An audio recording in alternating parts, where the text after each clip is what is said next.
All right, so this is basically my favorite dude of all time, Tony Stewart, and I love him probably more than anyone. Sorry, Mom. Sorry, Dad. And this guy drives me to keep going every day. So let's get into the video. His best quotes ever.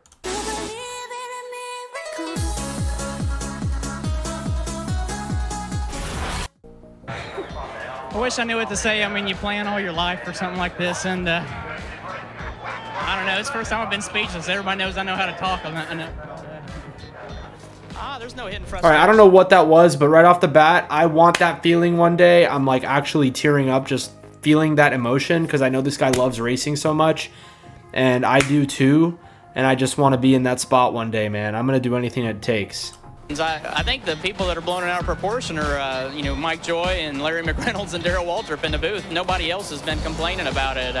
It's funny. I keep watching the replays of the race after I get home and listening to Darrell and Mike Joy and McReynolds. It's like you keep watching the screen waiting on Tattoo to come by in his little white tuxedo welcoming everybody to Fantasy Island.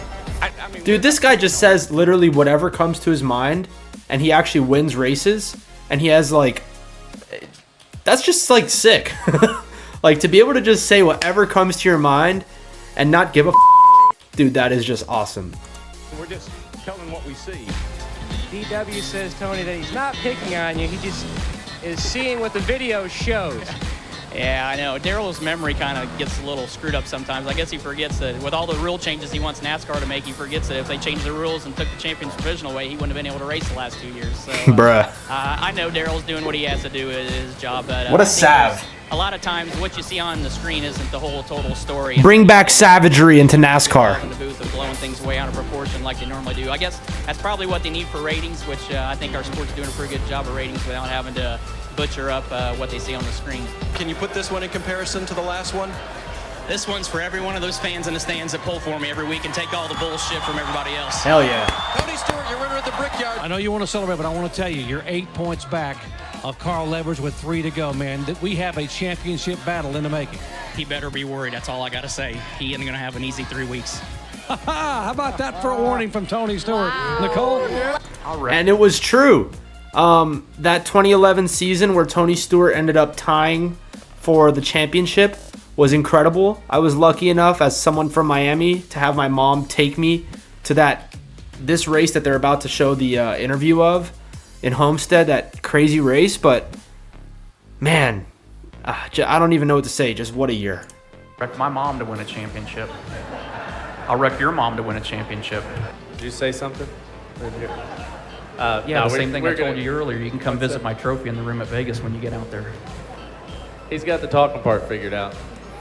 And the driving part. Problem is, I don't think you led the points yet this year, have you? Before we get back into the video, I need all of you to turn on your post notifications so that you get notified each time one of my videos comes out. Subscribe to my YouTube channel, like the video, and follow my Instagram, Twitter, and Facebook down below in the links. Comment down below your thoughts and I will try to respond to as many of them as I can. Let's get back into the video.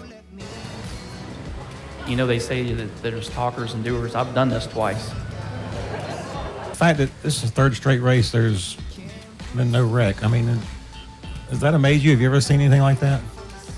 David, only you'd think about stuff like that. I don't know about what you think of during the race, but I try to figure out how to win the race and make my car go fast. I don't sit there and think of that petty crap that you think of. Glad to see you're back to form. Just sorry we couldn't crash more cars today. We didn't fill the quota for the day for Talladega and NASCAR.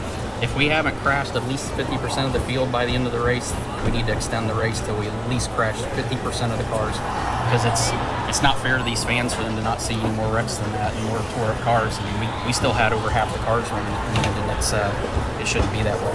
I think we ought to just tape them off solid and run them until they blow up anyway. I think it'd make it a lot more exciting for the fans. I mean, they deserve to see us run 500 miles, and like I said, if we don't crash half of the field by the end of the race, they really need to extend it, because I mean, that's what the fans want. They want to see that excitement, and I feel bad that as drivers we couldn't do a better job of crashing enough cars for them today. I'm asking whether you're happy or you're upset. With your tone. I'm upset. I'm upset that we didn't crash more cars. I mean, I feel like that's what we need. That's what we're here for. I mean, I'm sorry, deposit, as my Tony Stewart car falls. But we need more of this, bro. Like, how are we going to be in NASCAR and no one says their mind? How are we going to be in any sport and people are just not talking? Like, dude, this is the guy right here. This is the guy. Like, I was just doing a Denny Hamlin reaction earlier, who says what's on his mind. No one likes him for it. But, man, this is what we need. This is what we need in racing. I feel bad if I don't spend at least $150,000 and tore up race cars going back to the shop. So we definitely got to do a better job of that. And I had a blast. I mean, it would have been a lot more fun if I could have got caught up in one more wreck. If I could have done that, it would have been perfect. I mean, I think if we could make it a figure eight, it'd be perfect. It would absolutely be perfect here. It'd be better than what we got. That's going to be my vote next week, is that we make it a figure eight, and or we can go stop at the halfway, make a break, and turn around and go backwards the rest of the way. And then with 10 to go, we'll split the field in half, and half of them can go the regular direction, half of them can go backwards. Well, we weren't that great of a race car even, but we were definitely faster than Matt after that restart. And checked up twice to not run over him, and I learned my lesson there. I'm going to run over him every chance I got from now to the end of the year, every chance I got. I actually got a swing in there. Let's see what Steve Burns came up with. Well, Tony, what angered you at the end of the race? What did you take issue with? What the hell do you think I was mad about? Dumb little runs us clear down to the infield. He wants to about everybody else, and he's the one that drives like a little. I'm going to bust his ass. Thanks, Tony. Thank you. All right, well, there you have it. Tony Stewart's greatest mics, hot mics. I would argue that there's definitely more quotes out there that need to be covered, but those are a pretty good start for my favorite driver, my role model, and someone who I want to model my career after. Love Tony Stewart. Thanks for watching. I'll have it figured out. But